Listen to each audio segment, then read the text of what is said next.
Okay, I have to admit I totally zoomed through this book. I'm fully 100% invested in this now. Granted, it was a shorter book, about 171 pages, so it wasn't too much to get through, but man am I invested in this storyline now. So here's the blurb. I can't escape this academy. My name is Lexi Cameron, and I really need some help in the form of two sexy demons, a wayward alpha son, and an angel who's worse than the fallen.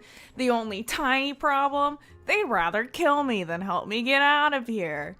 Welcome to Demon Academy, where the students might do more than just trying to kill you. They might give your soul to hell and smile as they wave you goodbye. Funny enough, I think mine belongs there anyways. That is, if Lucifer has anything to do with it. This is interesting because I don't think any of the guys in there want to kill Lexi at this point. That just don't make sense, love. But I digress, we'll get into that. So we get back into the thick of the drama with Lexi and Lucifer. It starts off with them having to go visit the wolf pack to make a deal for war because I guess Lucifer wants to start a war with the angels and have full power over everything. You know, typical bad guy villain stuff. But before they go, Morgan takes Lexi away in the night to meet with this angel professor guy, and they talk a little bit. His name is Gabriel, BT dubs, and apparently he knew Lexi's parents and also had originally given them to the church to stay in, I guess, or pointed it out to them or something. I don't know, he kept them safe for a while. It was also his fault her parents got caught because he visited them for some reason, I think. I wish I had the brain space to remember details, but I don't, so let's all just pretend like I'm an expert weaving this story together in a third grade book report retelling. So Lexi meets with Gabriel and they talk, and he says that he'll try to find someplace safe for her to stay because Lucifer is batshit insane. And oh yeah, also for some reason before that, Lexi saw Gabriel and Lucifer in a vision. I think Lucifer even showed it to her and they were like friends or something. The past is a past, I guess, but I also have an inkling Lucifer probably wants to throttle Gabriel for some reason. But like after that whole thing happens, Lucifer takes Lexi on a limo ride to apparently the other side of the island where this wolf pack is stationed. It's for some mating ceremony where Javier is supposed to find his mate, but uh-oh, he's already marked Lexi. Ahem. Sorry, apparently his wolf inside of him has marked her. I guess in all these supernatural shifter stories, a supernatural part of you is its own person thing, and it has its own thoughts and stuff as you grow older. You become attuned to? Don't know if these details matter, but I just don't stop talking sometimes. Anyways, they're on a limo ride to the wolf pack, and Lexi is really peeved at Lucifer, understandably, and she's getting a bit mouthy with him and snippy snappy, and Lucifer is like ready to just beat the shit out of her. It's very intimidating, just all around an uncomfortable limo ride, even to the point where when Lexi speaks during her introduction to the alpha and his mate of the pack, the Lucifer kind of beats the shit out of her in the car for embarrassing him. It's a very yikes situation that makes me want to throw hands with Lucifer for my girl Lexi. Don't do her like that. Lexi ends up meeting with Sarah, who had escaped. Oh god, fuck, okay. At the end of the first book, Lucifer killed like a shit ton of wolf slaves in celebration. After the ball, that there was a mass panic and Javier came and took Sarah away but refused to help the others and went back home with Sarah to make sure she was safe from the mass murder being committed, which kind of peeved Lexi off that he would abandon his other people like that. So the energy between Lexi and Javier is like super charged. But Sarah takes Lexi on a tour around the pack and they end up in a barn and shit, blah, blah, blah, blah, blah. Sarah introduces her to this wolf guy named Ike, who's like a drunk fuck boy. But Sarah proposes a plan to him because she's just kind of accepted that Javier has chosen Lexi as his mate, and alphas aren't allowed to mate outside of their species, but it turns out there's conveniently one way for Javier to get out of being the alpha, and that's the fact that Ike's family is the original alpha bloodline.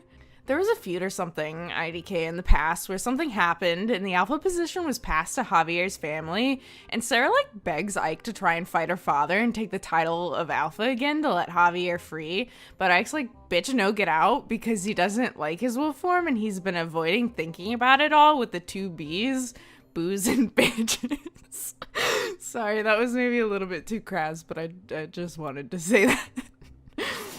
But anyway, there's a whole celebration of the party where Javier is supposed to choose his mate, and Lucifer's being fucking creepy to Lexi in the room, like not letting her change in a different room because he's supposed to be her mate and she shouldn't have to be that modest.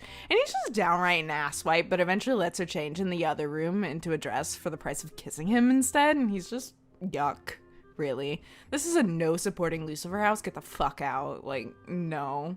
Also, I'd like to resend my favorite of the harem boys being Klaus. This is now a Nick stan account. Nick is the supreme harem boy to me in the moment of finishing the second book.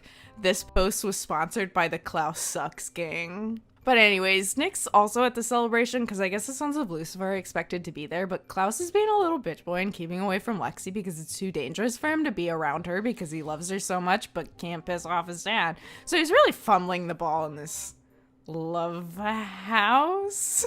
Can't exactly say love square, I don't know what to call it. But anyways, Lucifer starts dancing with Javier's mom because maybe it's a custom, who knows. So Javier's dad decides to do the same with Lexi, and so he's dancing with her and he pretty much threatens her to stay away from Javier because it's dangerous to be involved with him, and he's an alpha and he can't be with her. And so Lexi's intimidated and fakes feeling bad to get out of being at the celebration, and this is like where it gets down and dirty. Nick escorts her to her cabin or whatever she's staying in with Lucifer, and they just start going to town, and Nick, I guess, takes her V-card and everything, and the entire time I was just anxious about Lucifer walking in because he threatened to kill, like, anyone who dared to kiss or touch Lexi, but Lucifer's, like, really bad at keeping his word because Lexi is literally just off gallivanting with all these dudes. Anyways, turns out we find out Lucifer was too busy putting it in Javier's mom anyways. So yeah, but gasp, when Nick's I can't. When Nick and Lexi are on their trip to Pound Town, Lexi has a mark appear on one of her arms of a horse, and they're just both super confused, but may I bring back everyone's attention to the 4 horsemen of the apocalypse? That's right, but they're both confused because Nick's like, I've never heard of anyone being marked with a horse before. Oh my god, does that mean Lexi is marked as a horse girl forever? Oh my god, I love that for her. Anyways, the whole thing happens, and then the next day, Nick, Lexi, and Lucifer are on their way back to the Demon Academy in the limo, and Lucifer's going off about how he feels embarrassed that Klaus didn't show up, and Lexi makes an excuse to cover for him for some reason about how she asked him to cat sit for her, and Lucifer's, like, pissed. He makes an act to show what happens to people who disobey and literally throws a knife into Lexi's arm and makes her sit there with it in the entire ride back while also maintaining eye contact with Nick. Like, what the fuck? I feel like a lot of the details are just hazy in my head, so I might be forgetting some things here and there, but let's just skip to the part of Lexi's parents' trial so I'm not spending like an hour sitting here recalling each chapter one by one. So Lexi has to go and be a witness at her parents' trial where they're pleading not guilty for the crime, and it turns out when Lexi was younger, she could open portals to hell sometimes, but would close them immediately before anything could happen. But one time Lexi left the portal open for too long and let a monster escape, so her parents and people had to like fight it off, and I guess a whole bunch of demons died from it, and Lexi is apparently like gifted in being able to let souls go to heaven instead of hell. Okay, something about seeing green lights and touching them and letting them free, and she did that to like 5 souls, and so Lexi's like, it's not their fault, it's mine, and Lucifer's like, okay, they're not guilty of that, but they are guilty of hiding the Queen of Hell from me, and Lexi's like, no, as Lucifer just fucking kills her parents in front of her by holy fire, and she passes out, and then cuts her in her room that night with her harem minus bitch boy Klaus, where everyone's like comforting her, I guess, because of course she's had a rough day. And then I guess there are a couple of days where Lucifer's is off doing God knows what because maybe he feels guilty about killing her parents. I mean, at least he would have if he had any ounce of human emotion and wasn't just the absolute worst asshole in the world. So Lexi's like, chill. Wait a minute. Before Lexi's parents died, Lexi and Javier got it on too. Which happens so suddenly and like, boom, another horse tattoo. Horse girl times 2, baby. And again, they're both like, what the fuck? But okay, after the whole trial fiasco, Lucifer comes back to the academy several days later, and her whole harem's like, no, we have to get her safe and out of here. And so, oh my god. Did I say that Ike got his status of Alpha of the Pack back? At some point while this is all happening, Ike challenges Javier's old man and kills him and is the Alpha now. Okay. So Ike and Sarah come to escort Lexi to someplace safe, far away from Lucifer, and her harem's ready to square up with old Luce at the academy. But as they go to track him down, they find out he's not there. Because guess what? He was following Lexi, because why wouldn't he be? So they're all like freaking out. But then Lexi's cat, Amethyst, shows up and her identity is revealed, and Oh shit! Okay, wait. At one point, Klaus and Lexi fight in survival class and they kiss and make up, so they're like cool now, I guess. Anyway, so Klaus and Nick got pissed off because, hey, that's their mom who's cursed to appear as a cat by Lucifer, and also Lilith had killed Klaus and Nick's foster parents. But, anyways, the twins hate her and are pissed. But it turns out Lexi's parents enlisted Lilith's help to keep track of Lexi and even gifted Lilith some of her blood so she can keep track of where Lexi is at all times. So now these four guys are just following this cat to where Lexi is. Meanwhile, Lexi's having a hell of a time because Lucifer just comes up and stabs Sarah in the back and kills her, and then tries to make a deal with Lexi where he'll resurrect Sarah and give her soul back if Lexi agrees to go to hell and mate with him there. And she agrees, so Sarah is now alive again. The book ends with Morgan diving into hell after them and losing his wings because when an angel steps into hell, they, lose their wings. Second time it's happened. The first time is Lucifer losing his wings.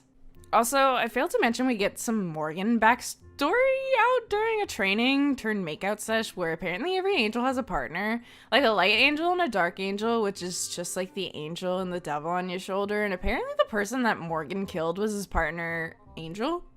Just some info there. And now I shall dive into the third book and then dutifully report everything back once again because I am invested in this shit and it's hooked me. It's got me. G. Bailey has worked her entrancing magic on me again. I'm not safe from any of this. Anyways, yet again another 2 out of 5 because I just can't in good conscience rate anything higher. It's just not possible. I'm sorry, entertaining, it's fun. It's short. The next book is really short. Yeah.